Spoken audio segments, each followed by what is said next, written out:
today's astronomy lecture, I'm going to talk about the need for a system to manage the movement of satellites and other objects in orbit around the Earth.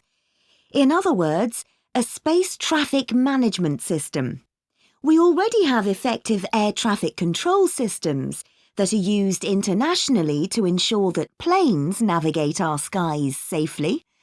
Well, space traffic management is a similar concept, but focusing on the control of satellites. The aim of such a system would be to prevent the danger of collisions in space between the objects in orbit around the Earth. In order to do this, we'd need to have a set of legal measures, and we'd also have to develop the technical systems to enable us to prevent such accidents. But unfortunately, at present, we don't actually have a space traffic management system that works. So why not?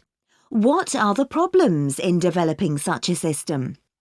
Well, for one thing, satellites are relatively cheap these days compared with how they were in the past, meaning that more people can afford to put them into space. So there's a lot more of them out there. And people aren't just launching single satellites, but whole constellations, consisting of thousands of them designed to work together. So space is getting more crowded every day. But in spite of this, one thing you may be surprised to learn is that you can launch a satellite into space, and once it's out there, it doesn't have to send back any information to Earth to allow its identification. So while we have international systems for ensuring we know where the planes in our skies are, and to prevent them from colliding with one another, when it comes to the safety of satellites, at present we don't have anything like enough proper ways of tracking them. And it isn't just entire satellites that we need to consider. A greater threat is the huge amount of space debris in orbit around the Earth, broken bits of satellite and junk from space stations and so on.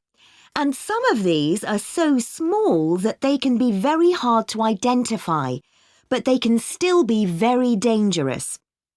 In addition, some operators may be unwilling to share information about the satellites they've launched.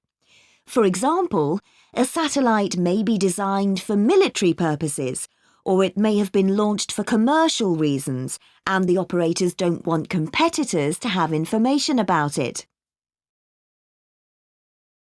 And even if the operators are willing to provide it, the information isn't easy to collect. Details are needed about the object itself, as well as about its location at a particular time. And remember that a satellite isn't very big, and it's likely to be moving at thousands of kilometers an hour. We don't have any sensors that can constantly follow something moving so fast, so all that the scientists can do is to put forward a prediction concerning where the satellite is heading next. So, those are some of the problems that we're facing. Let's consider now some of the solutions that have been suggested. One key issue is the way in which information is dealt with. We need more information, but it also needs to be accessible at a global level. So we need to establish shared standards that we can all agree on for the way in which this information is presented. We already do this in other areas of science, so although this is a challenge, it's not an impossible task. Then, as all this information's collected, it needs to be put together so it can be used, and that will involve creating a single database on which it can be entered. As we continue to push forward new developments, congestion of the space environment is only going to increase. To cope with this, we need to develop a system like the one I've described to coordinate the work of the numerous spacecraft operators.